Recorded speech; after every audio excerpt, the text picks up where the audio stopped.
course, my esteemed residents of Nairobi. Chair, I'll give a brief background. First of all, you've asked about documents. The documentation is, I presume, the same that we had given before, that is with you. I'll not make any reference to anything else apart from just history, which I know of. These are estates, thank you. Thank you for the water. That we have known, we have lived in, we have relatives who are part of this residence.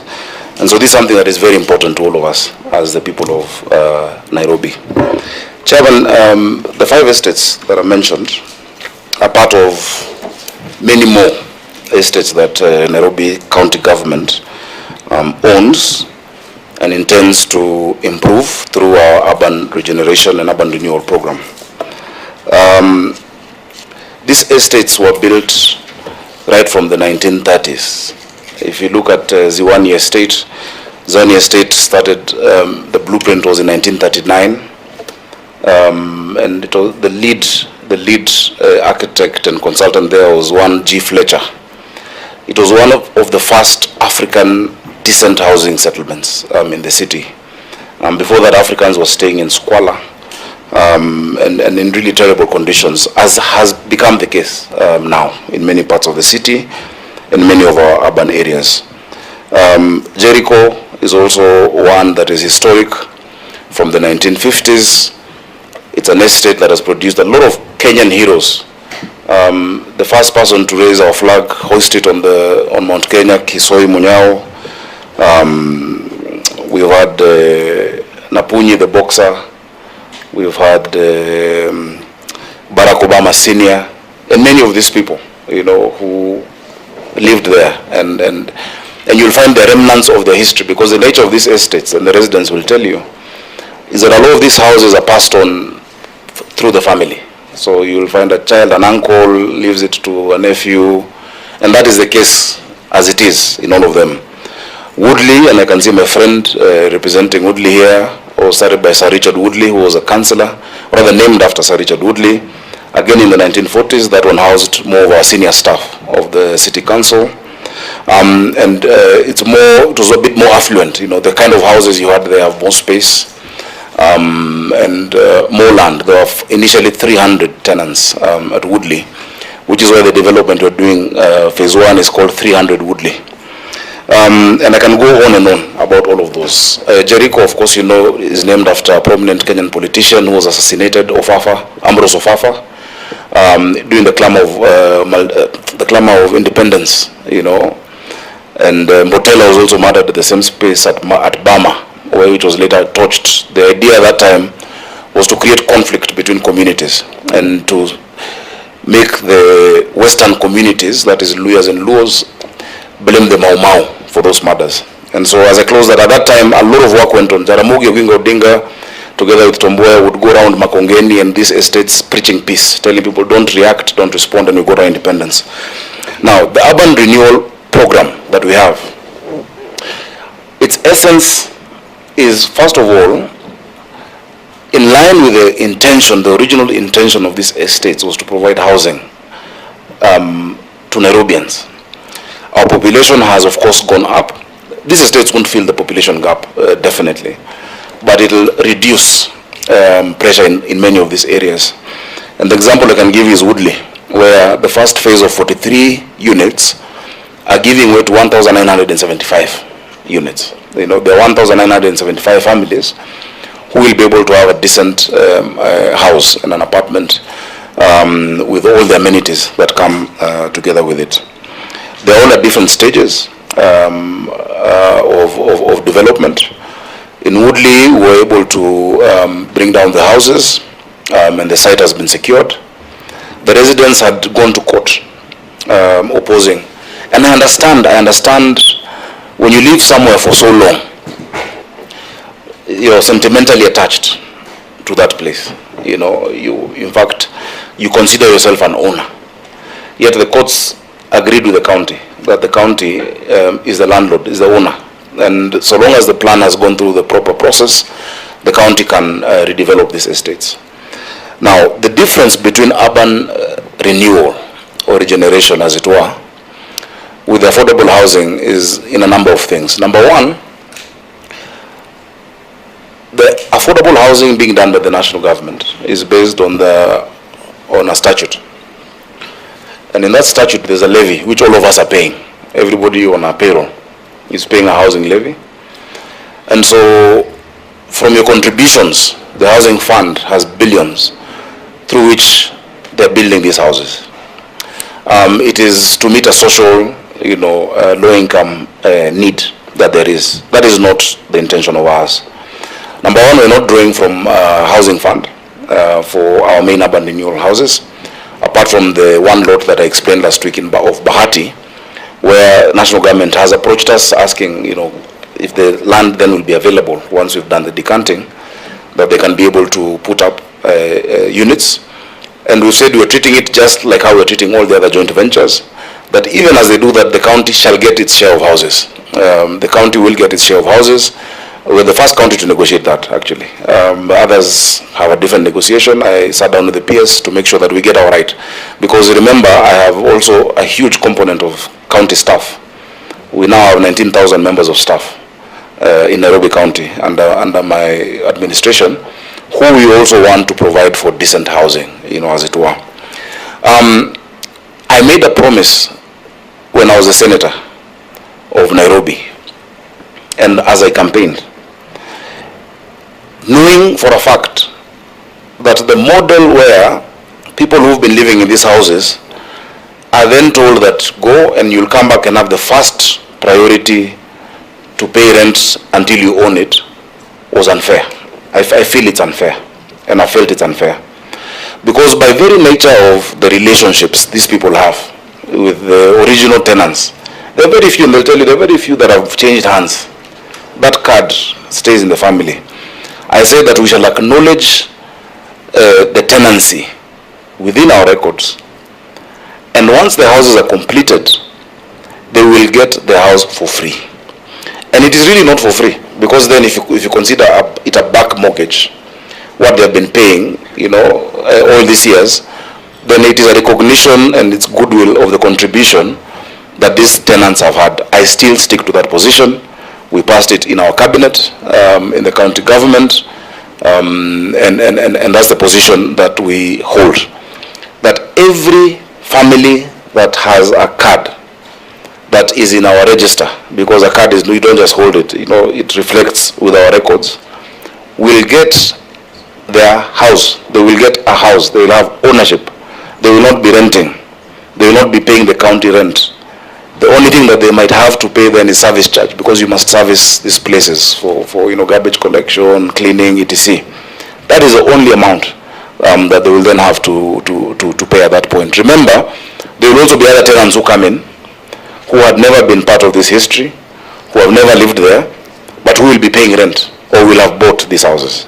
So there's some which will be bought, some which will be rented, and then some which, of course, will have those who have been there.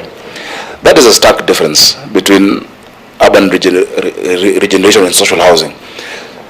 It is because, if you look at social housing, the reason they need a fund is many of the areas where these houses are being done may not be economically viable or attractive to the private sector. But our estates are very attractive to the private sector, which is why, if you look at the tender we did, they were falling over each other, to come and bid for those slots, because they have seen that commercially they can be able to build, relinquish the units owed to the county, and make a profit, because they have an imperative of profit. They're businessmen. They're not doing it because they love Kenya. They have a profit imperative. And that is why, all of them have structured their financing to be able to reflect that. Now, we've told them that they must do certain things. Number one, there are certain areas where historically, and I took through my lawyers and urban, planning and housing team through the history of all these estates. You will not demolish Jaramogi Oginga Odinga's house. You will not. We will want you to retain that, or something to show as a museum. This is where Jaramogi Oginga Odinga was staying. You will not go to Shauri Moyo and take down the house where Tomboya used to stay in when police would barge into his house during the time of the Kapenguria 6 and find him with Julius Nyerere and with a small leather pouch where he'd collect money to pay Dennis Pritt, the lawyer for the Kapenguria 6. It would be so bad to lose that history. And there are many other examples.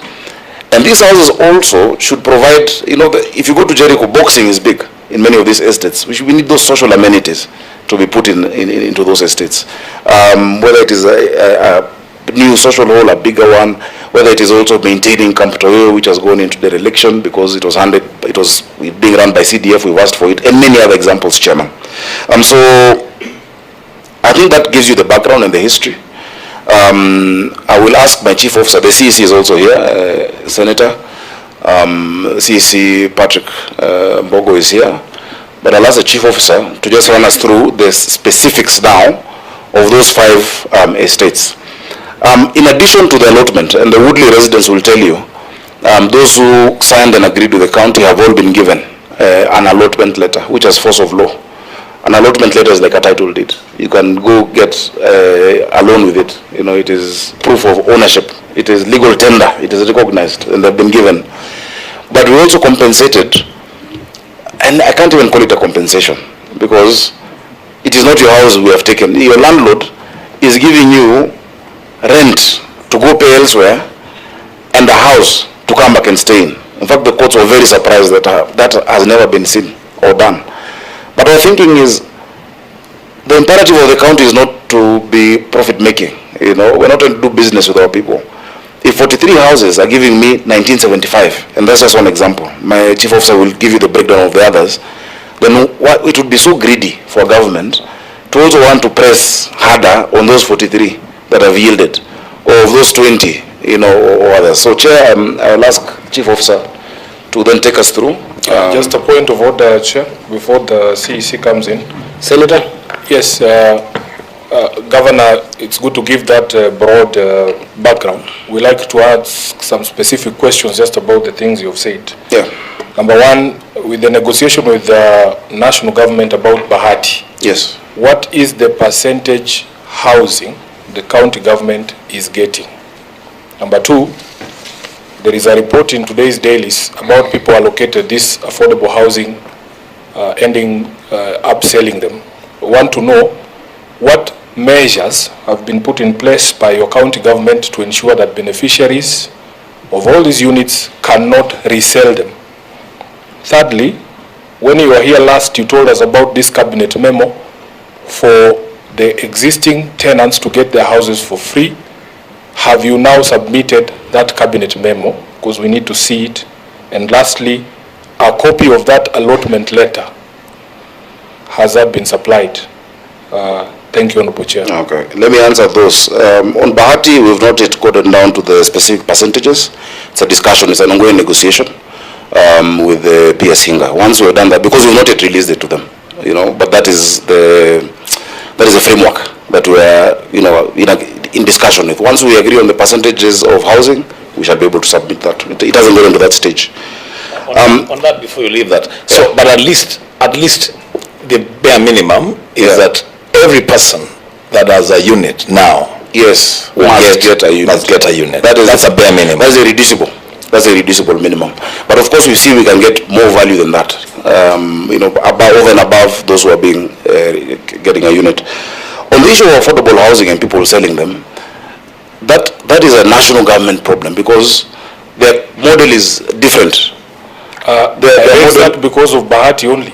No, you are in conversation with the national government. You said we are going to utilize the housing fund for this. Yeah. That is the only reason I bring it up. It is one lot. There are 3 lots in Bahati. Governor, even that one lot. No, listen. For us to get those answers. Listen, Senator. The one lot that the county owns will absorb everyone who is there. Currently, one lot will absorb everyone who is there. For us, these tenants who are here, who get an allotment letter, if they choose to sell the unit, it is theirs. Remember, all these other units are also being bought by people. They're also being bought. It's, what value do you have getting a title if you can't transact business with it? So that our model is different from the national government model. It's completely different. You have your house. If you want to sell it, if you want to rent it out, it will be up to you. But it's a commercial transaction. That is why it is corporate entities coming into our JV, into JV with us. On the issue of Cap Memo, I think we can produce that. I don't know if we had submitted, I'll check, but we have it. It was actually one of the first cabinet meetings that we had, where we reinforced that promise that we'd made and that is in the manifesto. So that we can provide. But beyond the cabinet memo, the Woodley people are a direct example. They are holding allotment letters. And we can get a, do you have a copy? You know, Governor, it is this is the reason why we say we should always remember where last this conversation stopped. Yeah. Last meeting you had undertaken to provide those documents. We need to see them. And you know why I'm asking that we need to see them, given our previous interactions before the Energy Committee. That sometimes you say things, then you don't write them down. Senator, the issue of the allotment you can get. That's what I'm saying. It's a document. Before the end of the meeting, you'll have a copy. We spoke about it last time, so just provide it before. You'll get it. I just want to encourage you, senators. I'm a very lenient chair, but let's try to speak through the chair. But I want this to be a good engagement. Yeah, so that applies to both sides. Yeah, so Chair, I mean, those are very straightforward documents. They're public documents, and they should be found within this meeting. Of course, we'll redact the name of the person on the allotment letter, but it's just to show you how an allotment letter looks like, and the specific ones that we've already issued. That is only where we've already issued allotment letters through our lands department. Our chief officer is here. So the chair. And when we come to that, then it will be important because we have representatives from Woodley. Yes. To confirm that they have actually received those allotment letters. Yeah, I'm giving a small leeway so it can be a conversation. As you can see, you see the environment is good for conversation. Yeah. But I think some of this will also be delved in if we give the biggest stakeholders in the house today is actually the representatives. Yeah, so that's why I'm trying to be lenient, so that let's let the governor finish, and perhaps I want substantive follow-up question like what Senator Sifuna has asked, so that the ones that we can be able to delve in terms of granular questions can come, or insights can come from the other side of the, because I'm very keen to listen to the residents and I want to give them adequate time. So I don't know whether there's any other senator who has got any substantive follow-up, but if there isn't, I wanted to request that perhaps Senator Sige puts herself on record. She's a member of this committee and she just walked in when the governor was presenting. Thank you very much, Chair, members and guests as well from the governor's team. My name is Senator Christopher Sige. I'm a member of this committee. Senator Chute, I see you want to say something? Yes, thank you very much, Chair. Very quick one. In the last time we had a conversation with the governor, the percentage for the county government of Nairobi was 30%. My question would be, if he's going to have a deal with the Department of Housing, how is he going to expect to get the 30% and at the same time give the land to the housing department for affordable housing? How does it work? Governor, please, may you respond to that?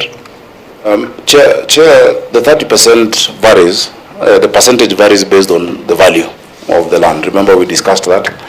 The value of the land vis-a-vis the development. You might find a place where the value of, if the land is 2 billion shillings, Senator Chute, through the chair, and then you add the entire development and it comes to 6 billion, then you're talking 30%. But if the entire development comes to 10 billion, it cannot be 30%, you know. And I think I gave examples of how you then have a graduated scale of ownership of the JV based on different milestones. What we're trying to avoid is what happened in the coast. And I know you're very passionate about that. Because it left people with a bad taste. And to be fair to them, and also to be fair to the first administration of Nairobi, remember, no county had done this before. You know, that's why we have our challenges in Pangani and in, what we call this, in Jivanji. But those challenges are being unraveled now, and we're sorting it out, you know. The issue of the title deed that have been charged in, Jivanji, if one was to not be pragmatic, you'd say cancel this entire thing. But people have purchased houses, they have units. You don't cut off your nose to spite your face. You say, okay, yes, they did that. And if it was illegal, the agencies of the law should follow those who gave those titles. But to be pragmatic is to secure the interests of your residents and those who have bought units in those houses. And I'm very happy to report that there is tremendous progress in Jevenji. It's going really well. The first tenants should be coming back soon, to their units, and we shall issue them. In as much as that started before my county government, we shall find a way to Sorry, Governor, I want to just request anybody whose their mic is on, just to switch them off, so that we don't have the echoes. Governor, proceed. Yeah, so Chair, allow me then to have my chief officer go into the specifics of the 5 estates. But before that, because your presentation was a substantive one, that I was giving the senators to give a substantive question to you, yes. And then so I think I missed Senator Crystal's. Yes. She did ask a question, but I wanted to ask you 4 substantive questions, which I also want the representatives also to actually take note, because it will be point of conversation. The first one, Governor, in your presentation, you have very well focused on the historical development of these estates, and which is very highly appreciated. But with that historical representation also comes with historical tenancy, if you may see what I mean. Because if you start the story from 1960 to where we are right now, it is my humble judgment that then you would have different tenants over time, which can bring about the issues of succession of tenancy, which is a very important one for me, because then classification of those tenancies then must be very clear.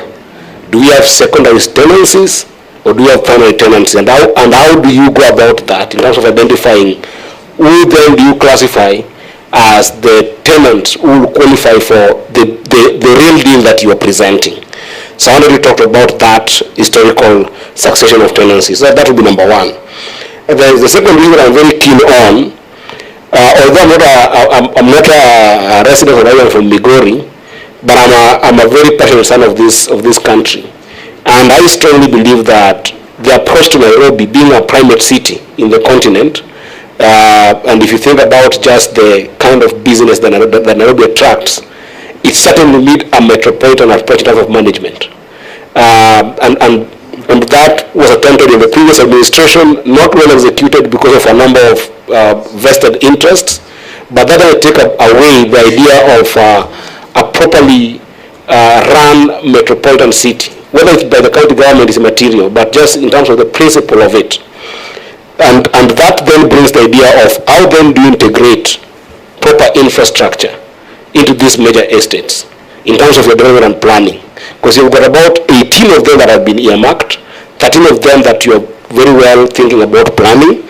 But is there a proper thinking around just the infrastructure that integrates into the city in your common planning of it? Are you thinking about things like cable cars? Are you thinking about things like the train access? What is the infrastructure integration into the larger cosmopolitan area of Nairobi City? That will be a very big interest for the committee. The third substantive question I wanted to ask you here, you do not talk very strongly about the public utilities. And I do understand the essence of having a developer and the plan. I don't want to come down into that. But by principle, for the benefit of the residents who are going to be there, have you absolutely solved for the issues of public utilities? Because this has been the biggest problem in Nairobi, and actually even in our major urban areas. If you think about issues of sewerage, for instance, we have got estates that were started generally in Nairobi, and today they are poverty havens simply because of poor public utilities. You find sewerage bursts, and in some of these areas that you've shared, for instance, you just told us that Woodley will be moving from 43 units to 1975 units. I mean, that's a big sewerage pressure. There's also a big waste management pressure. If you think about waste management in Nairobi, is there a principle approach to it that the residents who are here can also be able to chime in. And these are also some of the areas of public participation that Senator Sifuna had asked before, whether there's more proper public participation.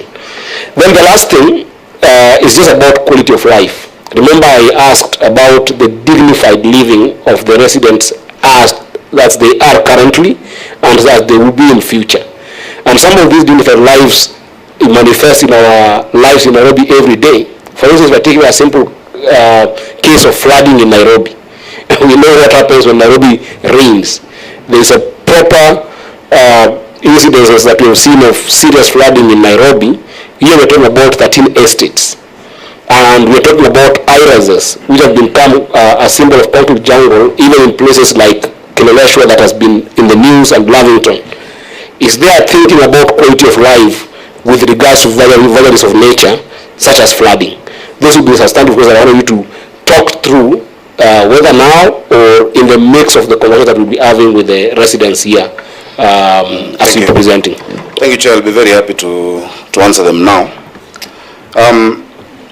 The first question you've asked, and these are good questions, Chair, is with respect to historical tenancy.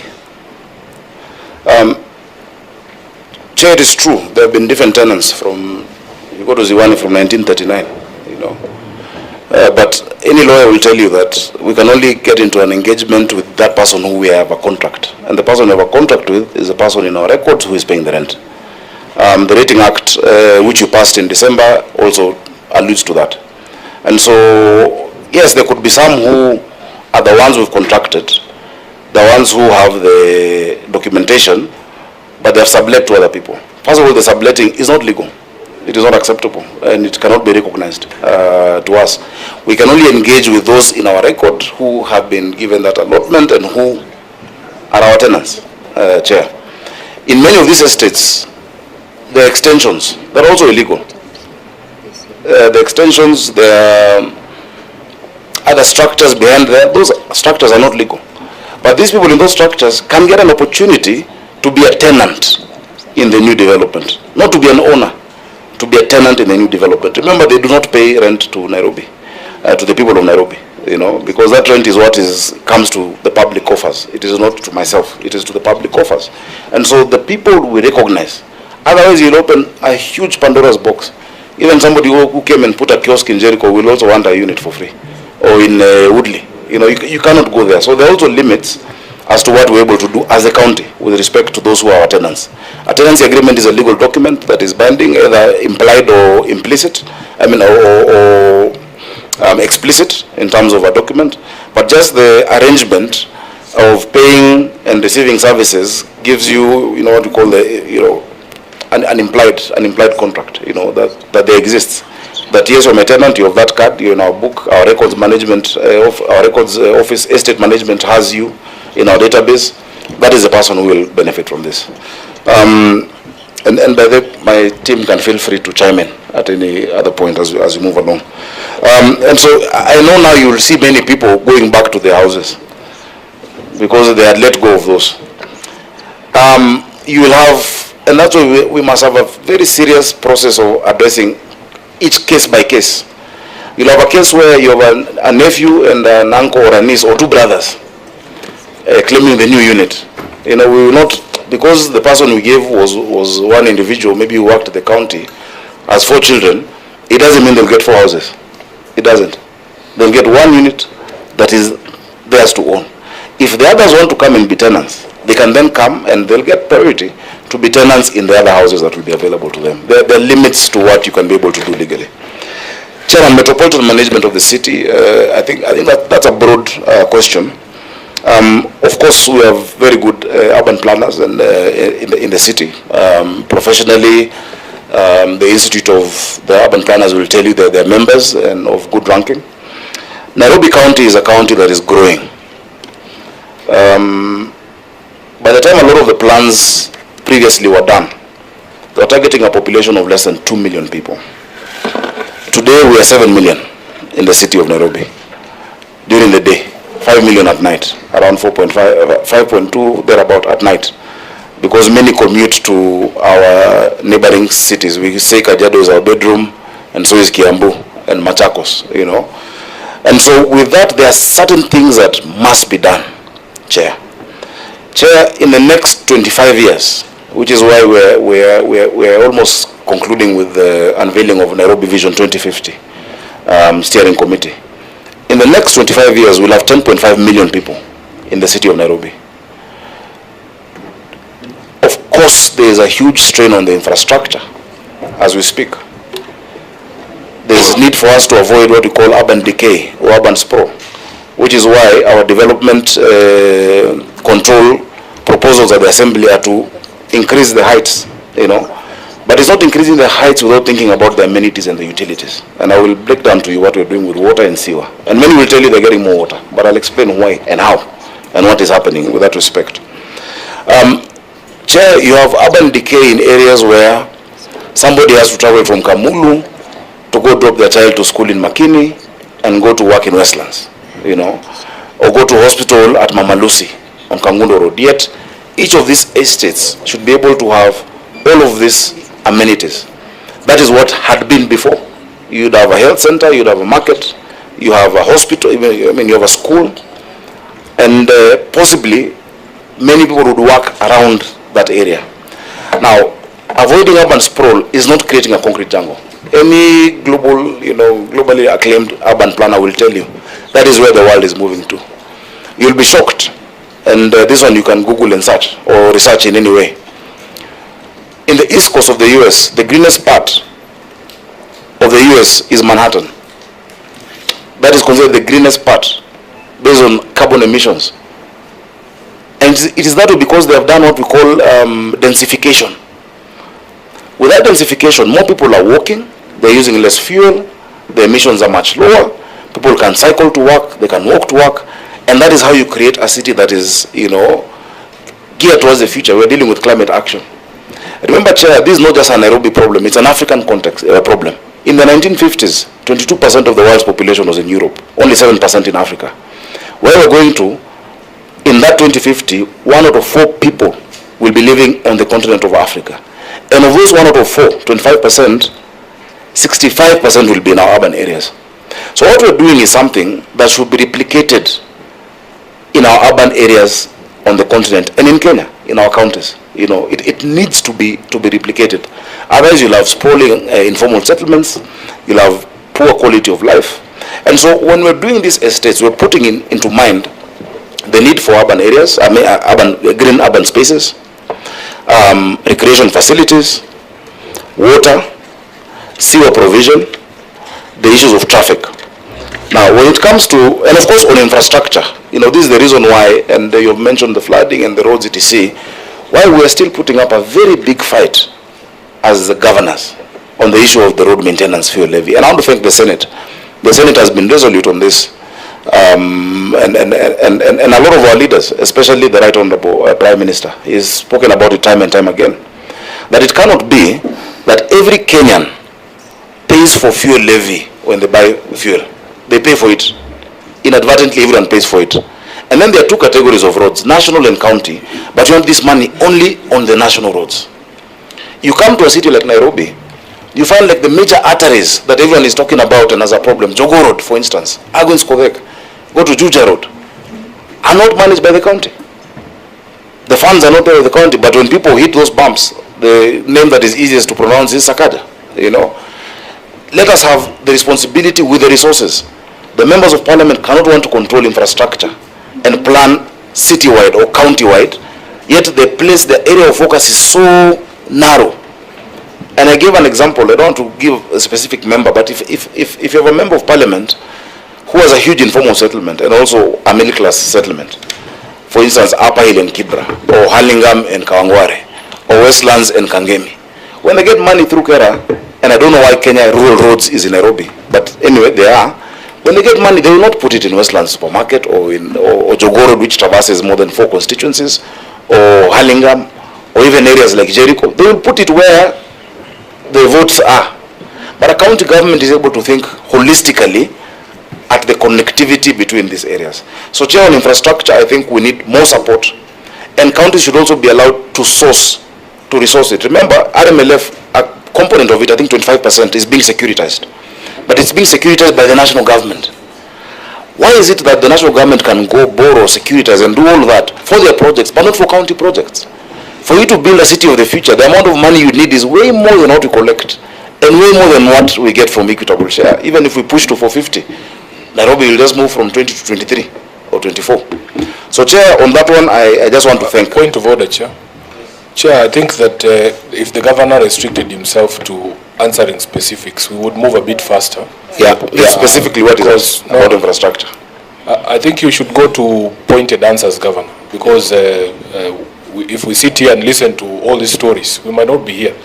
We know what our position is on RMLF. We know what the position of our party leader is. Maybe you can tell us about your party leader's position. But let us answer the specific questions that have been raised so that we move a bit faster. Chair, if you remember what you've asked me, you've been very clear about infrastructure. And yes, but just I think the point is just being able to summarize. So there are a lot of heads in the room who can be able to. So, Chair, on the public utilities, and you know, I mean, if you ask a wide question, you'll get a wide answer. You know, I can't summarize when you've asked generally about metropolitan planning. Public utilities, the example I can give is with all of these estates, we know that the population is going to go up, definitely. Chair, you know what we're doing with respect to water. I think I've expressed it in this committee. We've had a huge shortage of water in Nairobi. We've been able to increase 140 million liters per day. For Woodley, there's a new line that will affect Hurlingham, Kilimani, Kileleshwa, coming down from Kabete through to Oleodume, to actually the junction of Kungu Karumba, the new road that connects Ngong Road and Langata Road. That line will serve this estate and the estates around it, including Langata, that has never been getting water. Now we have a new line coming through Karen, which has never gotten by gravity from through Bomas of Kenya. And so, while you have done that, the point that I really want you to understand is that the Nairobi is water scarce. Yeah, we require 900 million liters a day, but we only had 525 million liters a day. We've added 140, but there is still a gap. There are two projects which I would urge you to help us sort out. On Northern Collector 2 and Maragua 4, that will add another 220 million liters a day to serve these estates. It can be done within the next 2.5 years. The financing request, again, is stuck at the national level. So, Chair, I think I'll leave it at that. Remember, with increased water, 75% of it then must be sewer provision. That is how you calculate it. At least with the Nairobi River Regeneration Program, we're doing a 1.8 by 2 meter trunk sewer, 54 kilometers. That will serve population for the next 40 years, but along that corridor. A lot of estates had been, putting direct connections of sewer into the river. But now when you have a trunk sewer on both sides of that one river, remember we start with Nairobi River, phase 2 is Ngong River, which is the most polluted river on the continent, and then Mathare River. With those three, if they also have that component of trunk sewer, and remember these are contracts that are coming with the financing, we should be able to be pretty good when it comes to sewer. Very well. I think that for the purposes of fairness of time, yeah, I'll leave it at that. I'll allow your, did you say your Chief of Staff? Yeah, Chief Officer. Chief Officer, I mean, yeah. Just 2 minutes in case there is any part that you didn't, capture, and then I'll open it up to the representatives so you can listen to the representative from what you have presented, and then I'll come back to the senators. No, Chair, just clarification on that infrastructure, because the problem is with everything the governor says, there are questions that arise. Now I have a very specific question, Governor. Can I request on that infrastructure alone? Only? Yes. Okay, because I want to be fair to the guests who have also been here. Absolutely. And yes. Chair, you should remember that I am representing these people. So the questions I'm asking are not for Sifuna. I don't stay in Woodley. Governor, when we had this conversation last time about the joint ventures and how we determine how much allocation of houses the county gets, we only made reference to the cost of the land. But if indeed this agreement puts responsibility for critical infrastructure, including those public utilities, on the county government, because an estate, a home, is not just a building. All these amenities are also part of what makes the place livable. If indeed, then the cost of doing water, sewage, public roads, and other utilities I've seen here under clause 23C is on the responsibility of the county government. Shouldn't you then get more units in terms of the additional cost that makes this place a livable estate? Otherwise, in my view, if you are a developer of a house, you cannot just build a house and leave and say we are selling units. You need access to water, you need access to that road infrastructure, you need access to sewerage. What would you say about that, as in, shouldn't we be getting more units given the fact that we as a people of Nairobi now have to pay that cost to make that estate livable? In an ideal situation, yes, but all on-site infrastructure is covered by the developer, or including where they're doing a school or a social hall, etc. But the off-site infrastructure then comes back to the county government. That is the arrangement. But I'll allow the chief officer to get into more of those details. Governor, I would advise, because some of us also are engaged in some of these urban planning issues. I would advise that some of these questions, if perhaps there's no concrete answer to them, just take them as feedback. Because my question was very, very specific on the integration of this infrastructure. And that's why you see Senator Sifuna would then out to ask more questions, even in that question that you have given, because that integration concept is not about just the investment that has made holistically in the city. Is how are these integration considered at this development planning phase? Because if, for instance, what Senator is asking, if you're going to have a developer who's going to benefit from the infrastructure that you've put as a county, it's an investment you've made, and you need to have a value of the cost of investment that is there, so that your share must then be bolstered based on the contribution that you're making with that investment. But that I'll leave that for another time, because I know that I really want to hear. So can you just perhaps take a note, and then you'll be able to add them when we have heard from the Chair. Or Senator, I can give you 1 minute, and then my mic has been on for a long time. It's a direct question, really, and a simple one. You know, it's not every time that you have the governor of Nairobi here. These buildings are coming up every day, even before he does what he's doing. The buildings are coming up in Nairobi every day. All of them are feeding on the same sewer system, the same infrastructure that was established those years. Maybe the question that the people in Nairobi would also want to hear is, I've heard of some development taking place this side of the city, but the biggest population, I think, is the other side, Eastlands, Pumwani, Embakasi, that side. What are we doing about that, the sewer system, especially the sewer system? Every time you drive around that place, burst sewer all the time. Chair, we can have a substantive meeting on all the water and sewer projects we're doing in the county. There are very, very many, including some that we launched during the tour we had a few weeks ago. There are very many, done by Nairobi Water and Sewerage Company, being undertaken by the county government, being undertaken by Athi Water.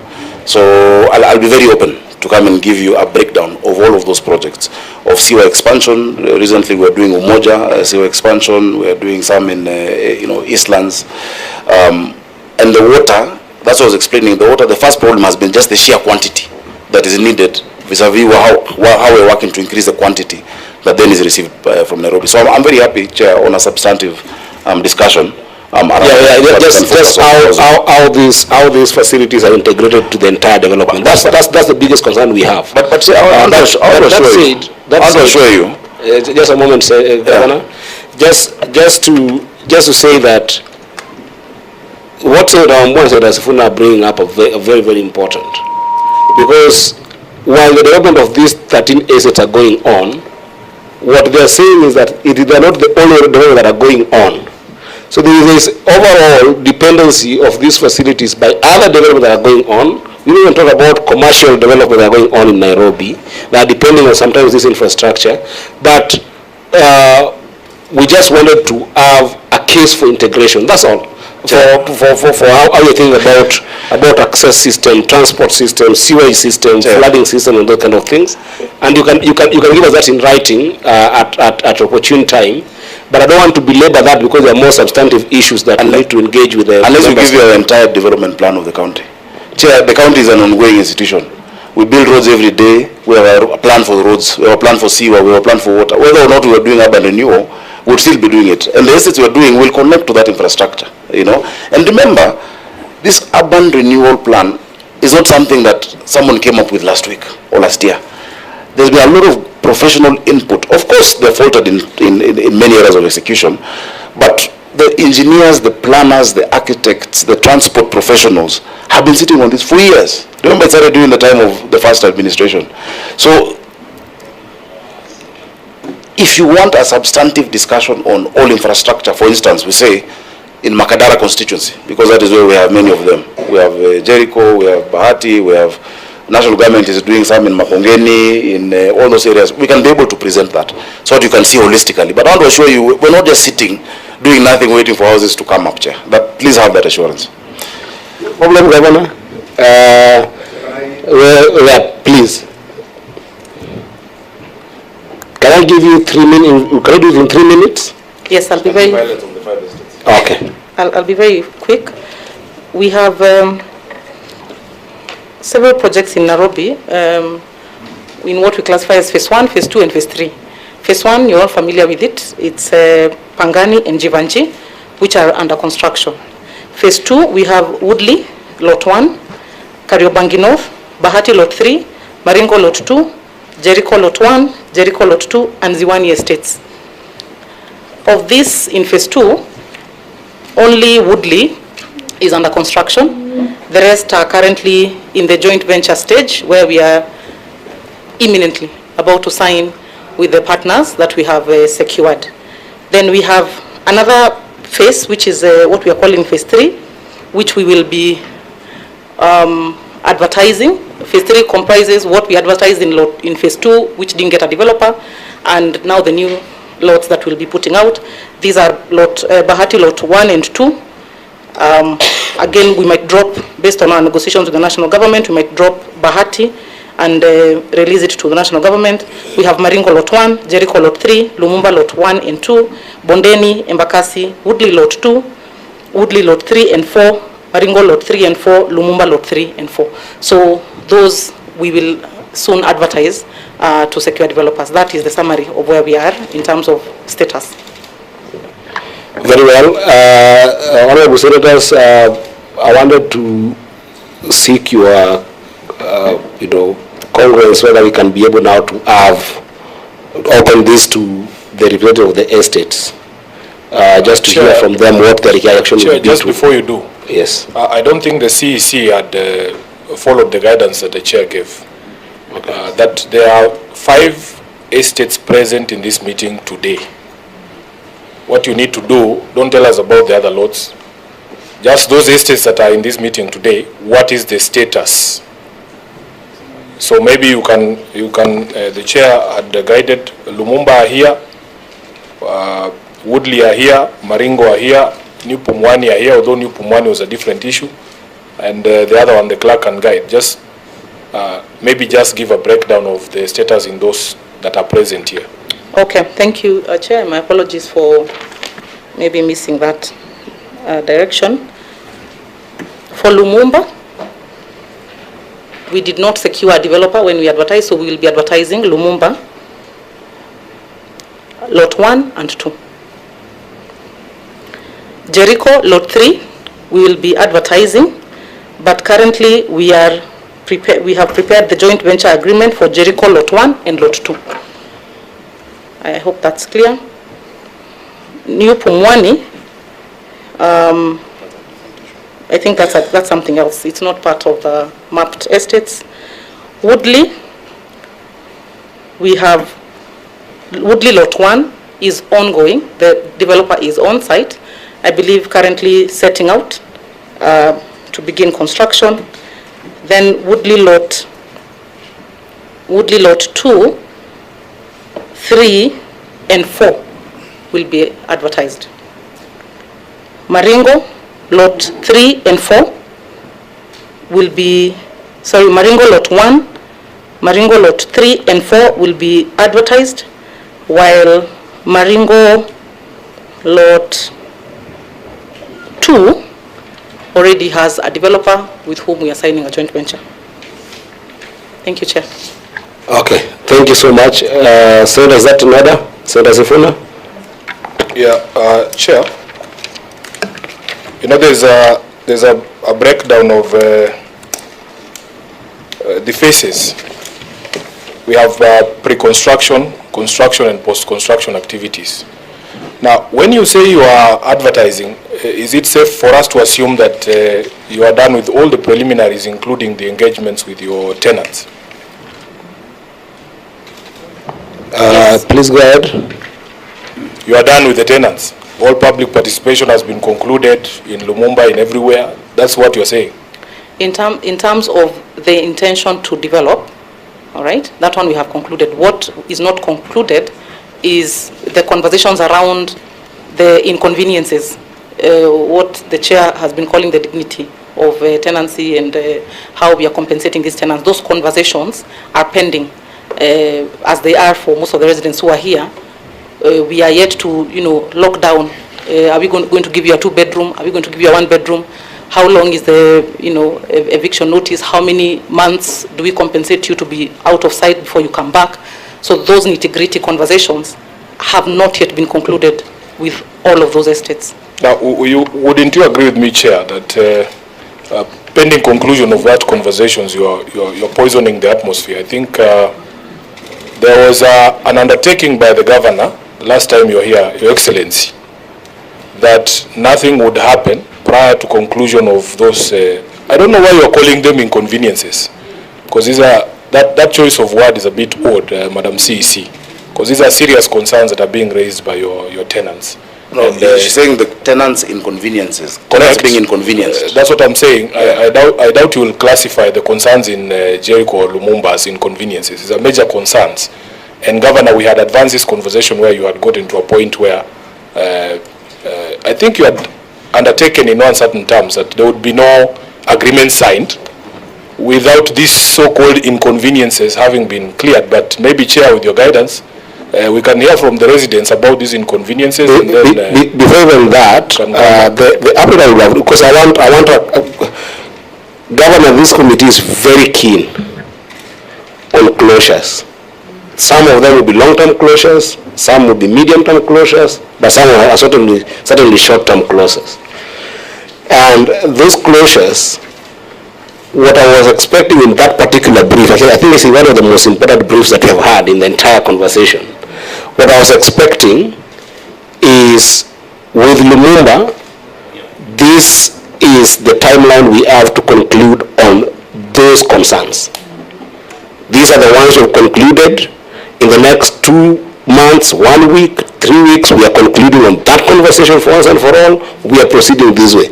And remember, I talk also as a political leader, in the sense that I know that a governor's term is 5 years.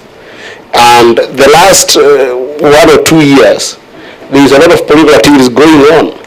So we don't want a situation whereby this thing becomes so an open-ended conversation. That we haven't concluded on this, we may conclude on it, we will conclude on it. Is there a specific update on every single of these 5 estates with regards to, just a moment, with regards to where are you at with those conversations with the residents, so that I can be able to open? I think this would be a good point to open up to the residents also. But I'm going to give you just 2 minutes.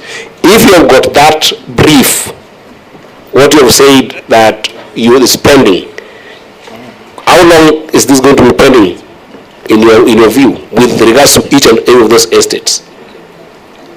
You know, Chair, you're giving directions, but just allow us to also try and help if we can. The governor has had his time. He has laid out his case. He has said what he had to say about the estates that he had to speak about. The residents are here. Why can't we just hear from them? Yeah, and that's what I've said, that whatever the update she has given that Senator Sifuna has followed up on is a very, very serious update, that we need to have a concrete answer to it. If there is none, it's also fine, because you've got the residents here. But I'm just saying, for 2 minutes, do you have a time-bound update with regards to this agreement? Chair, where we have a developer, for instance, Woodley, we did conclude immediately on the MOU. The MOU is a fairly standard document which is applicable across the estates. So the minute a developer is secured, for instance, we have done the documentation, we have signed the JVs, we have signed the form of contract, and all those statutory processes are concluded, and developer is properly onboarded. Remember, it is the developer who compensates, all right? The resources to compensate the tenants for the time they will be out of the site comes from the developer. So until the developer is properly onboarded, you cannot necessarily engage with the tenants, because even the conversations around how much money are you paying them requires the developer to be on board, so that then it's sort of like an agreement. We'll pay you 15,000, for 1 year, or for how long.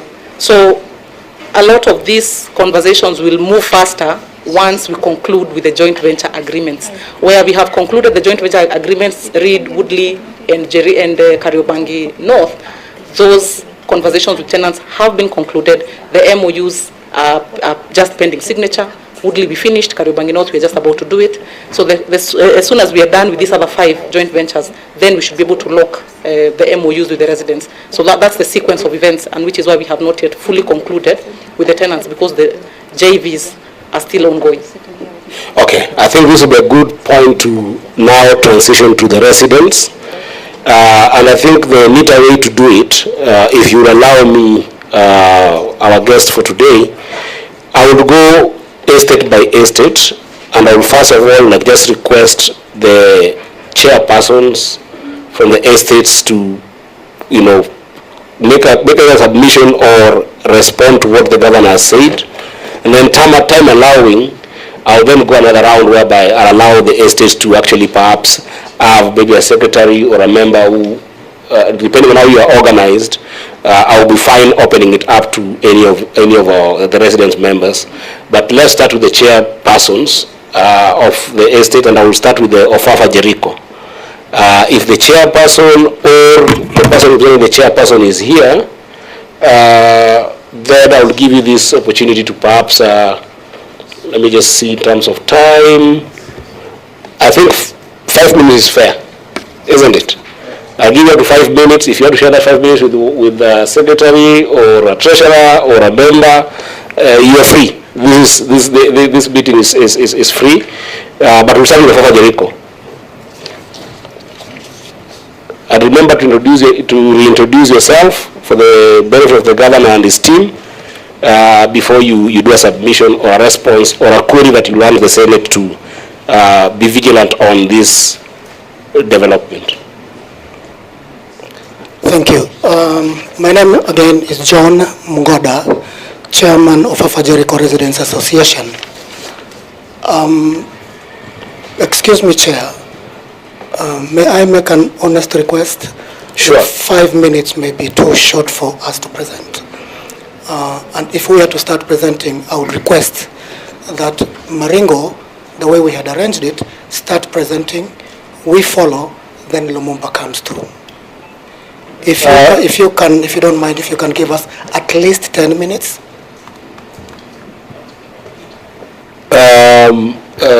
Senators?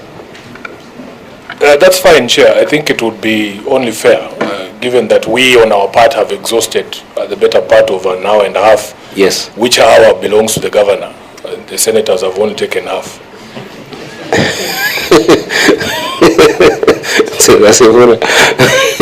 Okay, I'll give you 10 minutes, but then that would mean that just here you spread it. So you were requesting that I start with Maringo? Yes, Chair. Okay, please, Maringo, the chair is Peter, right? Yes, Peter, please go ahead. Sorry, the chair is Shauri Njoroge. There are 2 Njoroges. There is Peter Njoroge and Shauri Njoroge.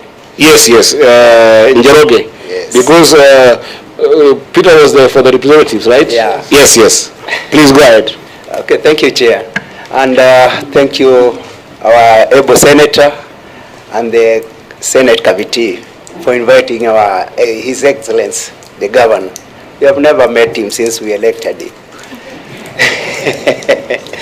Anyway, let's start. To be sincere, Maringo Estate. Yeah. To be sincere, our engagement with the NCCG has been so horrible. First of all, we came at the bottom of the chart when they were finalizing issues. And when we asked them who did the public participation, they never did it in Maringo, and nobody in Maringo was involved. So they were doing is chiefs and estates officers, not engaging the residents of Maringo. When it comes to public engagement, when it comes to awareness, nothing was done. Here we see there were 6 clusters, nothing that was done. When it came to mapping, when they were doing mapping, that's when some road constructions were going on. So they were doing it clandestinely, hiding. And we even asked them, what are you doing? They told us that we are trying to mark the roads. We come here telling you that these people don't come up openly. They come up hiding. Another thing is that recently we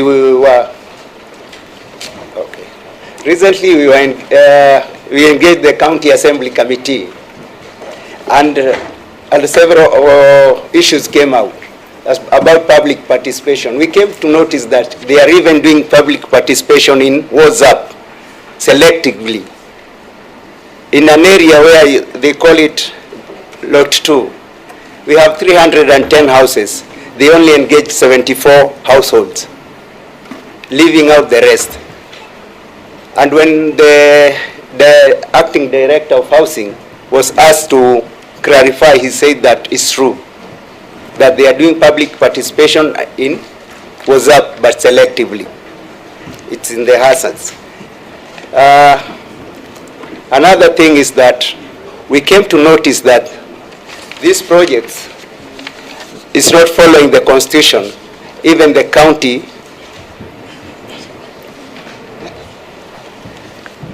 acts. Okay, let me leave it to the secretary, kindly. Good afternoon, Senator Chair. My name is Jalango Gutu, the Secretary of Maringo Estate Residents Associations. I wanted to be on record that we appeared before the County Committee on Lands, Planning and Housing on the 26th of March 2025. What emerged from that meeting last month? What emerged from that meeting was clear that this project has not been approved by the County Assembly.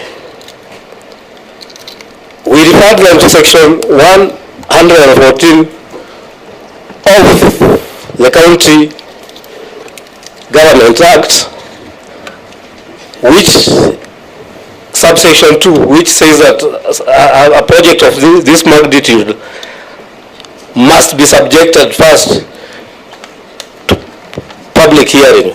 It is mandatory that it has to be subjected to public hearing, which has not been done. The same, it has not been, there is no validation report that has been submitted to that committee to present to the County Assembly for approval. So, as we speak now, this project has not been approved by the County Assembly. Number 2, Section 115 entails that laws and guidelines for such a project have to be emanated from the County Assembly. In this case, there is none.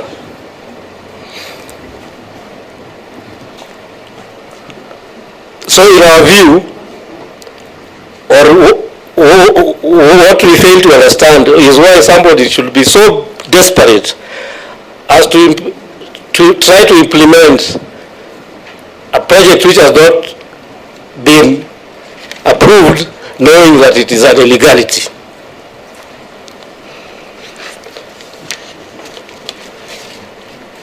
when we talked of public participation, sorry, let me just say one thing. The acting director of housing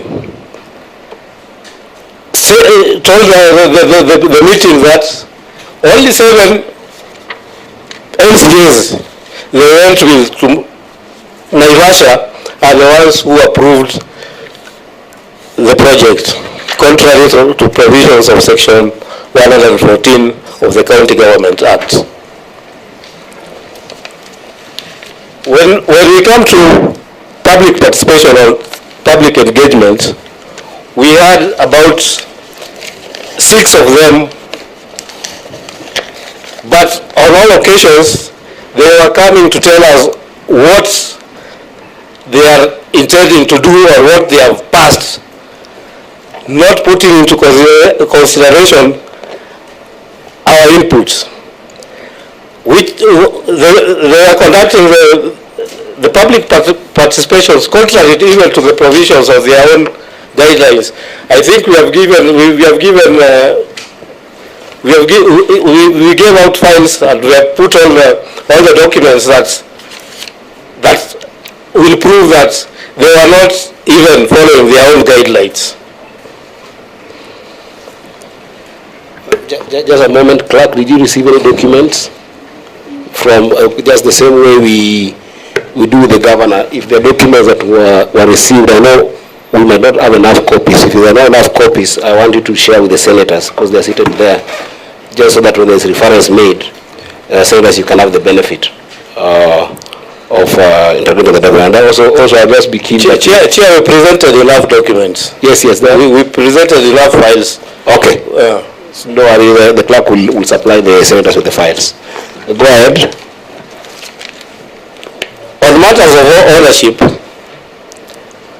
house ownership, we wrote to the governor a letter dated 6th of March 2024. The governor has never had courtesy even to respond to that letter. From March 2023 up to this moment and time. We wrote him a reminder in October last year. The same, he has not responded to the same. In our letters, we attached sessional paper number 5 of 1958/59, and I'll refer you to page 23 of the same document.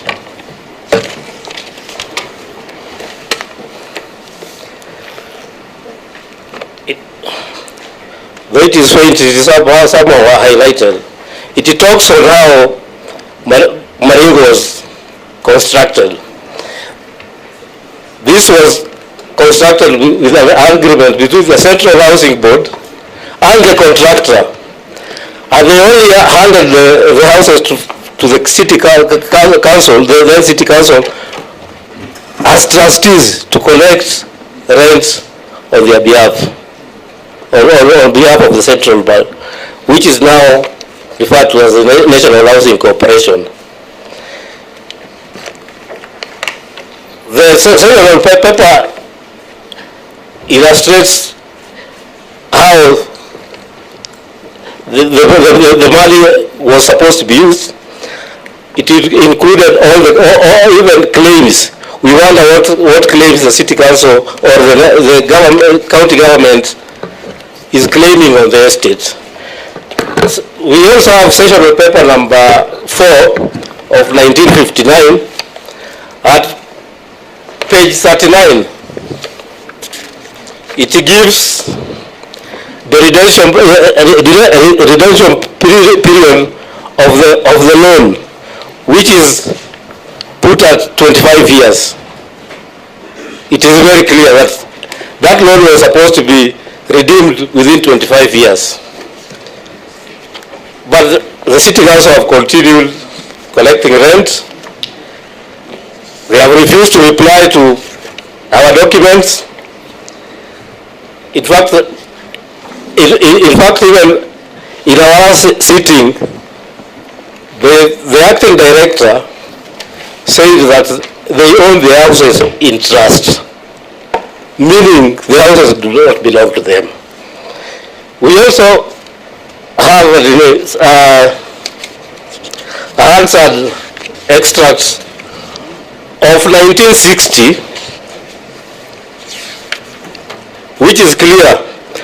It was now repealing the powers that were given the then city council, the power to collect rent now, and gave it back to the Central Housing Board to collect.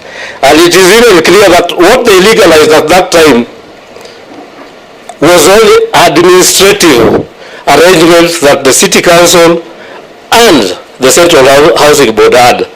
That is what was legalized in 1960, according to the Hansard report that we have. We have also a Kenya Gazette. Yes, Senator. Sorry, Chair. We're just discussing here amongst ourselves, and we appreciate the presentation by Maringo, but quite clearly the issues that are coming up are issues that actually should have come up during public participation. We cannot allege to conduct public participation here. That will not be possible. Chair, what we would want the Maringo representatives to do is perhaps point to the issues that the governor made a presentation. What issues do they agree with? Which issues don't they agree with? So that, as you say, Chair, today we must bank something. We can't have this conversation over and over and over again. Yes, Senator Sifuna. Chair, allow me to guide the residents, because I know the level of anxiety that these issues arouse. You guide us about the nature of these public participation forums. There was a notice here, and there was supposed to be a public participation on 25th May 2023 at St. Patrick's. Were you there? Were you present? Yes, we were there. Were you allowed to say these things that you are saying here now? These people are only on that day in St. Patrick's. The estate officer came with a document. He read that document, did not share it with anybody, and they just walked out. So he never allowed you to make this presentation you are making? No. Okay, that is the information that is important to the Senate. Now, other than this meeting at St. Patrick's on the 25th of May 2023, has there been any other meeting between you and the county government? Yes, we of public participation. We vote again on let me just a minute. You gave us a date here of 2024, 6th March 2024. Oh, that was a letter. There was a meeting of there is one of 5th August 2023 and another one on 2nd February 2024. Those are meetings of public participation. Purported public participations.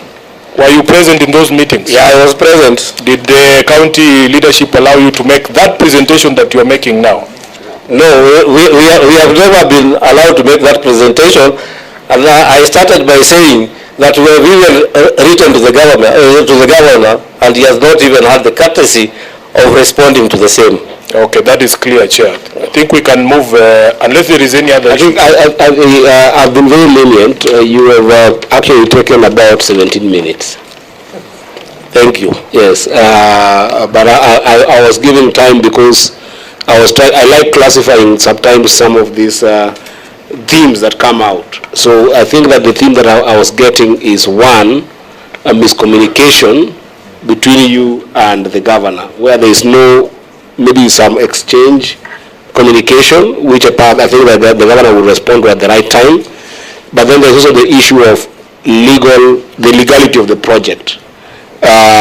and the one that perhaps actually caught my eye was the issue of the requirement to have the county assembly certify this kind of project, which I think again governor will talk about or rather respond to. So in that presentation, I have actually gotten two of those issues: lack of that communication between you and the governor, which I think should be there because it's a stakeholders engagement. Just the way the governor would have conversation between the county and developers, there should be conversation between you as residents and the governor. But then the issue of legality, senators, I think that the issue of this county assembly engagement perhaps something that the governor can respond to at some point. So just take notes. The governor was a senator here, and during his time here, I used to follow him so much. He was also the chair of was it at that time? No, there was a coalition. Sorry, MP, isn't it? Yes. He was chairing the coalition on equal opportunity. So I would wish that there is equal opportunity in this conversation, both in terms of communication and even further into the substantive allotment that we talk about. So those two issues, Governor, just note them. Those are the ones I've highlighted. I will go to Lumumba very fast, but please, I am not in the habit of saying it is time, cut, because that's not the fashion here. But I wanted to go to Lumumba, and then I'll go to the Jericho Fafa. Lumumba? Chair. Yes, Senator? Chair, I think if you want us to move very fast, what you need to do is to guide our guests on what the governor has said. If they are objecting to what he has said, what point? They must point out which point they are not agreeing with, which one they are agreeing with, so that we can move forward very fast. Fair enough. On one issue, Bwana Chair, our friend said that the issue of land or those properties belongs to who and who. The property belongs to the people of Kenya. And that is what he should note. From there now, we can keep on moving very fast. Please guide us. No, that's guided. That's guided. I think you've taken note from what actually Senator Sifuna emphasized that. All the senators have emphasized that. Let us, for the purpose of moving forward, the governor has done a presentation. The clerk did capture all the comments that we have had in the past, which is what I call a status report. Let us try and interrogate those ones. Which ones do you feel satisfied about? Which one do you feel you agree with? What should we take note of as senators in terms of those presentations? So Lumumba. The Governor and fellow... By the way, just a moment, Chair. I like simplifying conversations such as this because we dealt with the issues in Mombasa, and it was very complex sometimes for even the petitioners to say just what do you want. I think that this is an opportunity also for you to simplify it for us as senators as well as the governor. This is what we want. Because that's a harder way of actually be able to make sure that as senators you can be able to converge with you and the governor on this issue. Is that okay? Please go ahead. Good afternoon, Chair, Your Excellency the Governor, and Honorable Senators. My name is Agesa Omega. I'm standing in for our Chair, Walter Ogodi. Most has been said by my colleague from Maringo. I'm saying not my colleague, my fellow owner from Maringo. Owner. Why do I say owner? Not tenant. Owner. Chair, can you restrain the governor from... Governor, stop intimidating. Governor, you only speak to the chair. Next week, you tell us how owners paid it. You have your time. Why do I say owner? You're protected, sir. Let me clarify to him. In his presentation, there are some things he was trying to evade. He gave not the whole history of the land. And my friend Agesa. Yes. Here you only speak to the chair, you only look at the chair, you only point at the chair. I'm sorry. I'm sorry. Chair, please. You know these matters are fairly emotive, eh? And if there is need for physical separation of the governor from the witness, it will help us so that he is free to express himself. I have known governor not to be a violent person. I guess proceed. I am now concerned.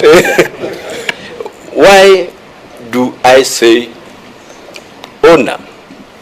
The governor has been very evasive. Evasive in which ways? He gave just a brief talk when it came to the history. He never mentioned anywhere the things which the last Senate asked him to produce. And if he could have produced all those, he could have known we are the owners. What I'll give, the governor came and also admitted the county had not gotten a contractor. We are not dealing with Governor Sakaja. We are not dealing with General Badi. We are dealing with Nairobi County government and the NMS, because NMS was a legal entity. So let's start it from the NMS. Our first engagement with the NMS was, and that's the question he asked, how about when NMS leaves the office? The officials by that time responded by saying, Justice Helen Wasilwa ruled it very clearly. NMS is a legal entity. So let's start it from where NMS started this project. In February 15, they called us. We have a meeting with them, which we responded to the call. Which year? February 15, 2021. 2021, okay. We responded to the call, and they required us to do some things, which was registering of resident associations, which we did. The first meeting with the county government stroke NMS was in July 1st of 2021. And there are some things we discussed. They told us of the goodies of the project, but we had to drag them back because we are victims of historical injustice. Why do I say victims of historical injustice? Our parents, when they got these houses, when they are located, there were documents, and even as my other co-owner has stated, the sessional paper of 1959, sessional paper number 3 of 1959, it stated very clearly, the rent, the loan which had come from the Colonial Development Fund to the Central Housing Board will be repaid through rent structure. Through rent what? Structure in the document. We came to independence, and they can even admit it in one of their documents. The first estate to be constructed, to be built by the Nairobi County government, was Uhuru Estate. Uhuru what? Uhuru Estate. Why is Block 51 unique? Because it sits on one piece of land, Maringo, Ofafa, and Lumumba. And in that one piece of land, you realize that's where the whole issue is. No title deed. The other time he told the county, he told the Senate committee last year March, we were preserving the lands. That was not the role of the county government. It's the role of the National Lands Commission, not the county government. Why did they come in 2021? Because that was the expiry of the duration. They are waiting for the expiry of the duration of the historical injustice. That's when they came and ambushed us. Our parents have gone to the graves crying fall of what the county government did to them. How did they play the fall? They took the first cards, which had a lot of things.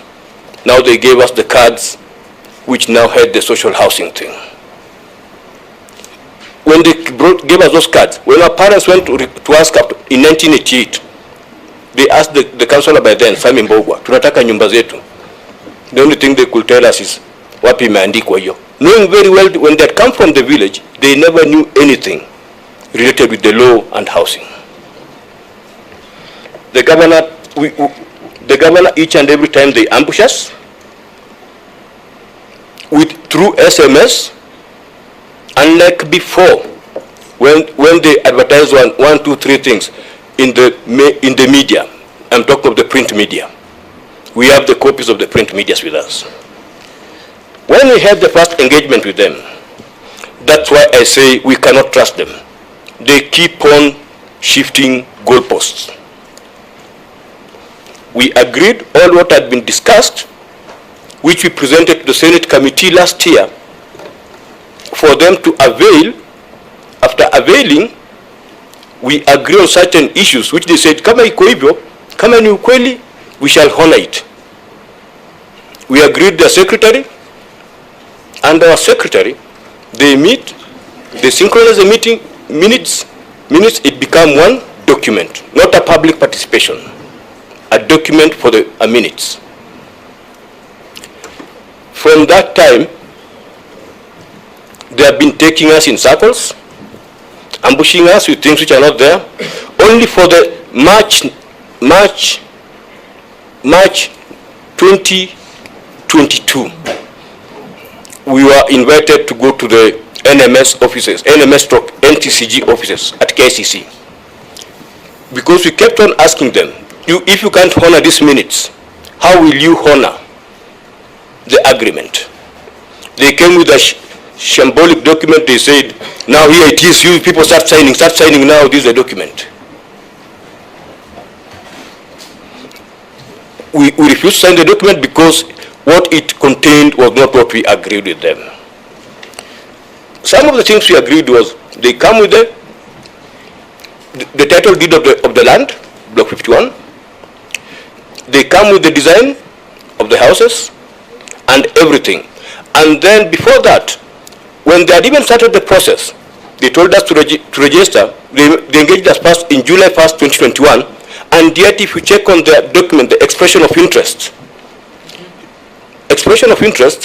was advertised in January 2021. And as per the Constitution says, public participation, we have to be engaged. They never did that. They said whenever they'll be coming on the ground, they will be accompanied by any member of the resident association, which never took place. And one of the person who contravened those things is in the house with us, from the county government side. He used to come akijificha the way the Maringo chairman has said. They could even come with cameras in some double cabin vehicles, wanapiga picha kidogo. We don't know what they are doing. When they see the residents, they run away. So we wondered, is this an open project? If you check on the EOI, and if you check on the name of the person? Kemboi is in this room. We have even the video. Who is Kemboi? I want you to be explicit. Yeah, Kemboi works with he's a chief housing officer. Yeah, just the chief housing officer, Mr. Kemboi. Okay, yeah. That's continue. Yes. They continue doing all that. Just point of order. What video do you have? You said you had a video of him running away or what? Doing some surveying of the land at the AB zone. Okay, proceed. Yes. Even as the governor says, they're in touch with the people. We do pay rents. Do they maintain the houses? Ask them which was the last time they maintained those houses. We have just become a milking cow.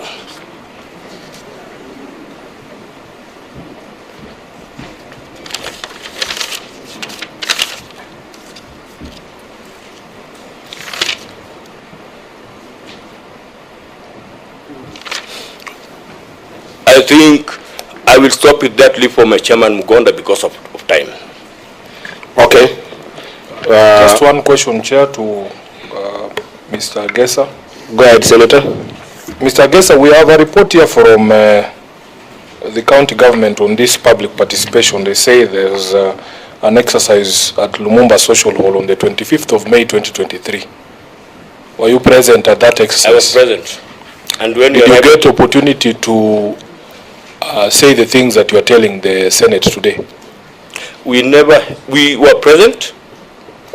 our main role was just to listen to what they've come to tell us. So you didn't tell them any of these things? They said no, tumeambiwa tu tuwasomee hii karatasi. Tulipouliza wakatuelezea ati hii karatasi tumeambiwa tusipatie mtu. That was the estate officer. Okay.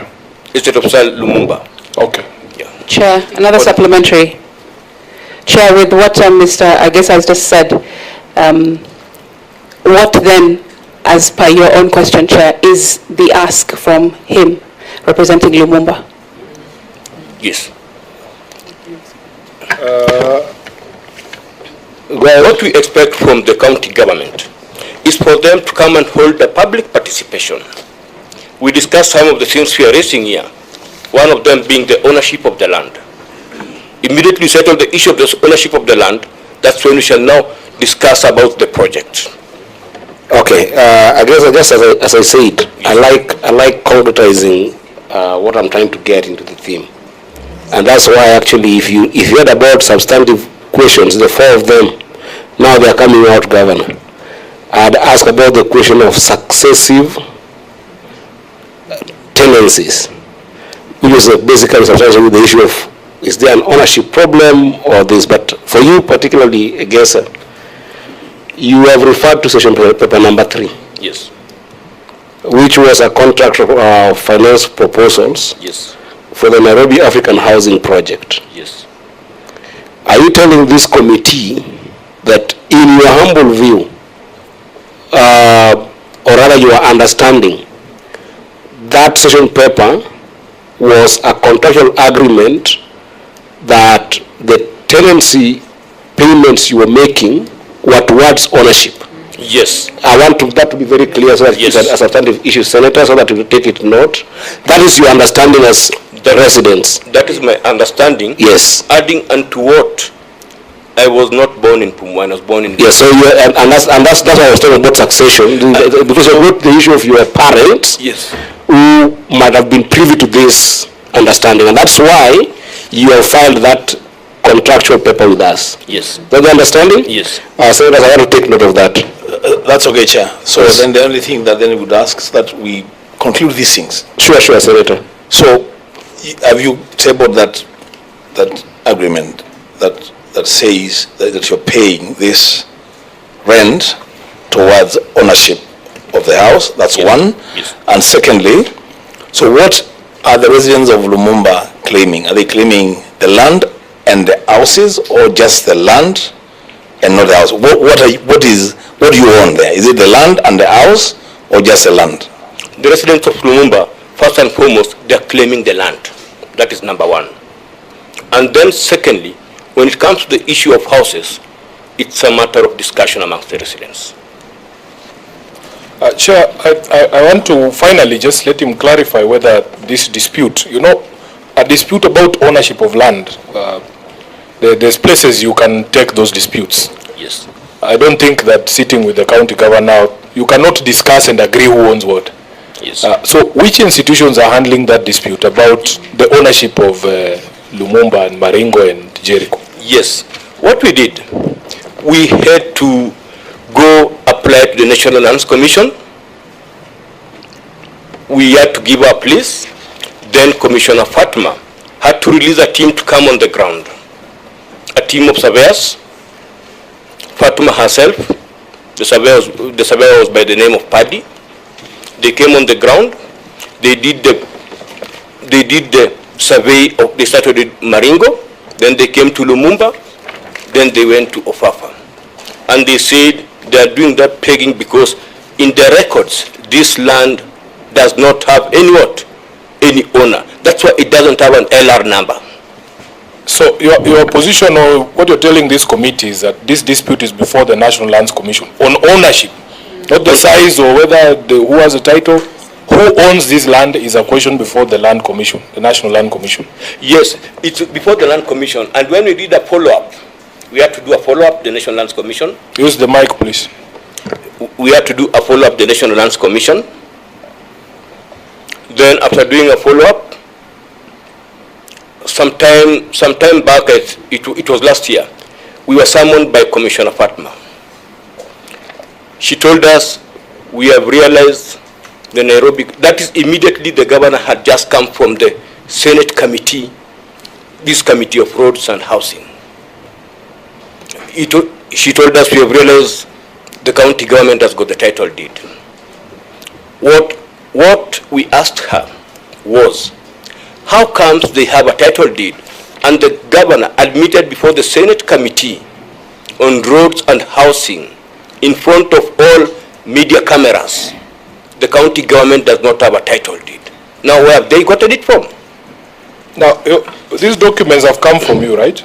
Yes. There's a letter here inviting you to a hearing before the National Lands Commission on 30th of April. Yes. You are aware of this? Yeah, they ambushed us over the weekend. What do you mean by, how much time do you need? Because you seem to be very knowledgeable about the history of this matter. Even if I woke you up in the middle of the night to appear before this committee, you are telling how much time do you need? Because we can also help you. No. This letter is dated 23rd of April, and they are calling for a meeting on 30th of April, which is a 7-day notice. In fact, we had a meeting yesterday evening, all the 3 estates, discussing about that letter. Why are we not in agreement with the letter? The letter came through someone who was just a coordinator, and he left the association a long time ago. We have been writing to the National Lands Commission directly as Lumumba Resident Association. So you are saying you will not attend this hearing? I'm still answering your question, Senator. No, you know, I guess we need to make some progress. Yes. Let's make progress. Yes. And I want you to be very honest with us, because we have been more than honest with you. Yes. As a senator, you know how much we have dwelt on this matter. Yes. Chair, as a senator of Nairobi, one of the frustrations I have, and I have to express this because I've said it to Chairman Mgonda, I've said it to Sam, is that there appears to be a hesitation from you to resolve this question. That whenever there is opportunity for that conversation to happen, you look for excuses for that conversation not to happen. Chairman, if the National Land Commission has invited you, and you have rightly said they are the ones who should be able to resolve this question, even if they call you today or tomorrow, honestly speaking, what is wrong with appearing before the National Lands Commission? We have no objection, but you are saying it should come through you. The invitation should come through you. No, I'll give you the reason why we are still discussing of it. The letter, we received it on Saturday in the evening, not a working day. And it never came through the official channel. It came through someone. Senator Wambua, please. Chairman, you are representing the chairman. Please let's make progress on this matter. Yes. Are you disputing the contents of this letter? We are not disputing. We can avail ourselves anytime. Are you disputing the contents of this letter? We are not disputing. You are not disputing. We are not disputing. Then you are disputing. What is the problem? We will appear. And the problem is how it came to you. I mean, really, surely. This is a serious matter. Yes. Please, let's make progress on this matter, Chair. Yes, we will appear before it. Chair. Chuto. Yes, I want to ask Chair a specific question. Question number 1. All these years, our friends have been paying some kind of a rent. I want to know, they were paying to who? Number 1. Number 2, the governor has just said that he is giving houses to the former tenants. What is his take on this? Is he agreeing to it or not? We don't refuse. But one thing, we are not trusting the Nairobi County government. They don't honor their promises. The first question is, you've been paying rent. You've been paying to who? Which institution? Nairobi County government. So now you are telling us. You know, Chair, Chair, just let me make this point. Please, go ahead, Senator. That I would very much want. You know, yes. One of the things you have not told the Chair is that this dispute arose in the 80s. I think it's 1987. Your senator was 5 years. Senator Eddie, who is chairing, I don't think he was born yet. We want to resolve this question once and for all. Before I leave this Senate, yes, I want to be able to have resolved this. And I'm sure there is a commitment on the part of the county government also to make sure that there is finality. Yes. Yes. And because this is a house of records, the governor has said certain things, and I want him to say himself regarding that question of ownership. But what I wanted to request, these are constitutional bodies that are mandated to settle these disputes. Yes. Disputes regarding land ownership, you have rightly identified to be the National Land Commission. Yes. I want to make a request, a very passionate request to you, that just the way you have been cooperating with this committee, whenever we call you, I don't hear you complaining about notice, about who has brought the letter. I send text messages to you directly, all of you here. Yes. Just appear and make your case, because as chair, sometimes I get so frustrated. And chairman, I want you to address this because I've spoken to you directly. It doesn't matter what somebody calls a meeting. If you call Sifuna into a meeting and I know that I don't agree with certain positions, it doesn't matter what you call it. I will go there and say what I want to say. That is why you saw me asking the chair from Maringo whether they were present in these meetings and whether they were allowed to say the things they are telling us now. How is it that the Senate is the only environment where you people can say these things? Do you want, as the Senate, this Senate, do you want us to transform ourselves into the National Land Commission, into the courts, into the Nairobi County government, so that you can have honest conversations? Yes. Or do you want this chair? Because when Senator Crystal was asking you, what do you want us to do so that we can resolve this crisis? Do you want this committee to be present physically in your meetings with the county government, or what is it that you want so that we can resolve this question? We'll appear before the National Lands Commission. Chair. Yes. I'm listening. Yes. There is no way. There's something called reality check. Yes. Where you find yourself now. Yes. There is no way you avoid the Nairobi County government. Yes. It's not possible. Yes. And I empathize. I've been talking about this both at the level of government, national and county government, that constantly we see a loss of trust with government in both sides. It's an unfortunate situation, where the population loses trust for whichever reason, and I don't want to get into the transactions that have been between you and the county government, whether it's right or wrong, but for whichever reason, we constantly have a population that is constantly losing trust with the county government and sometimes also with the national government. It's an unfortunate state of affairs because it is the Nairobi government that is transactioning, in this case, with the developers. Yes. And the reason why I ask you about session paper number 3 is because you are also agreeing that there was, whether it is substantively understood so, or whether it is a misguided understanding, there is an understanding that the payments that were happening in that tenancy agreements were towards the ownership of the land of some sort. Yes. The governor has equally been very clear, and if I quote you, Governor, you can correct me in your responses, that once these developments are done, the residents will be given the houses for free. And he said that that free is not an issue of being free because you had been paying rent over time and you've been members of this estate for over time. Yes. So there is an understanding there that we're not appreciating. Yes. So what I want to request you, because I've read the letter that Senator Sifuna has referred to here, what I want to request you first of all is to make sure that you engage with the county government. Number 2, make sure that you engage with the National Land Commission. And perhaps do us a favor to update us on what that conversation has been. Because while the Senator of Nairobi says that we cannot transform ourselves into National Land Commission and the courts, we also, because we work for the people, you sent us into these houses. Senator Sifuna is your representative. He talks on behalf of you. He has got no interest on behalf of the government of Nairobi, unless he's talking about issues of RMLF and how we get money in the government of Nairobi. You represent them. We actually have the convening power to actually facilitate a conversation between you and National Land Commission if it's an adversarial one. But the first thing, you must show goodwill and go to those meetings. If it becomes difficult, I can assure you that this Senate is committed to get this issue done, we can be able to invite the National Land Commission, invite you, and invite the county government in a multi-stakeholder conversation.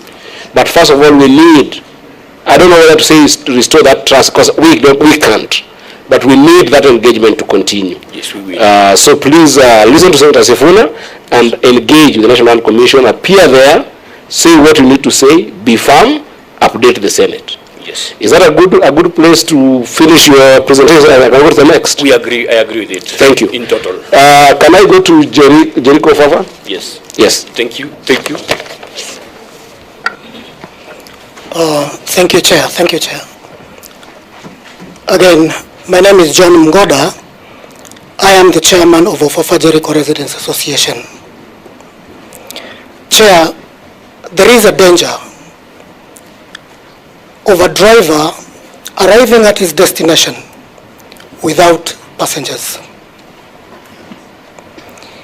I say this, and I would like to avoid emotions. We have had an extremely difficult moment dealing with the county government. And as an alternative, that is why we find ourselves in this honorable Senate. Difficulties in the sense, I have had public participation meetings being referred to many times. I've been before this Senate. Chair, in Ofafa Jericho, we are still in ground zero. Ground zero for the reason that the meeting of 12 February 2021, which was held just before the Lumumba one, was at the height of COVID. It was held at the Jericho Hall at the height of COVID. What was the essence of that meeting? First, to form associations that will act as a bridge between the people of Jericho and the county government. Thereafter, any other meeting that has been held was without the public. It was only the committee that meant the principal officers of the county government. And guess what? Anytime they came to those meetings, notices which I have here don't read like invitations for public meetings, public participation meetings. All they stated is, we are coming to update you on the progress. And hang on, when were we ever involved? These are the first days that from 2019 COVID time, 2021 we start meetings. You are telling us to form associations, meet your people for public participation, but they don't come in public participation. Somebody has been mentioned here from the county government, Mr. Kiboi, will stand with me as a witness against his own employer. They never used to come to us with seeking our views, even as their own public participation guidelines say. Just a moment, John. I don't mean to interfere with your thought process. I like the way you are presenting, but you've mentioned something here that also I think, I guess I also mentioned. The meeting that was held in February 2021 that perhaps encouraged the residents to have associations, form these associations to engage with the county government. And of course it was facilitated by NMS. Is that true? Yes, Chair. The two of you, may you just help me understand, was the association formed particularly in anticipation of this renewal and regeneration project? Correct. And at that time, were you amenable to it? As in, did you accept the idea of that renewal and the regeneration of the estates? No. You did not? No. I guess, you did not accept it. Okay, so, sorry? You put yourself on record? We did not accept it because if you could check on their document, and you check on the one which had for the 1959, there were similar documents. Okay. And one was never honored. Okay. So we never trusted them to honor this one. Okay, I just want to that so that we can move together, because Chair. that question I'm going to give you said Wambua, but that question, I want to just be clear that the association are not being found for general engagement with the county, but specifically on this particular project. So that as you present, yes, that is very clear to us. Yes. But Senator, I'm going to give you a minute, but I want him to continue. I don't want him to finish this third process. I just have that clarification. But Senator, just following up on what you're asking, Chair. Please, yes, please go ahead. Then the chairs are saying that they were asked to form associations to engage with the county government, right? And you formed those associations. So what are you opposed to? Now, after forming those associations, we expected the only good thing they would have done, noble thing, is anytime they wanted to meet the residents, they would come through us, and that was the intention. We would create an atmosphere, maybe arrange meetings and stuff like that, so that when they come to the ground, we will have been involved. So, because again, the conclusions, no, Senator, you asked a very good question. You're not opposed to the project, at least at a conceptual level, because I think the commission went through. You are not opposed to the project. What is becoming a point of constraint is that the county government is not engaging the associations and the leadership of the association as you had formed them. They are not engaging us. They are not engaging the association. Everything you're saying here is what the government must respond to, and we must get to conclusion. So there's issue of not engaging the associations and the association's leadership. Do I get that as an issue? Both the associations and the subjects. Okay. So Chair, just continue. Let him continue. So continue. Chair, yes, continue. Point of order. Chair. Yes, Senator Asige. Thank you, Chair. Is it in order, Chair, for us to continue without our member being able to go on record? Because she has walked in and she has tried to catch your eye. But Chair, you are not allowing your eye to be caught. No, my eye was caught by the residents. I apologize about that. I was so focused on this other side. So Tobiko, please put yourself on record. I'm sorry about that. Thank you, Chair, and thank you, Senator Asige. Chair, my name is Paris Tobiko, member of this committee. So, Senator, so I was so engaged on this side. I didn't notice you coming, but thank you so much for coming to the meeting. So please, John, continue. Well, I'll add you after the formation of those associations, which definitely were the vehicle to approach these discussions, what followed later was strictly a meeting with the association, or rather the committee members. So we met for about 3 times. But in these 3 meetings we met with the chief officers. In one major meeting, we agreed on certain things.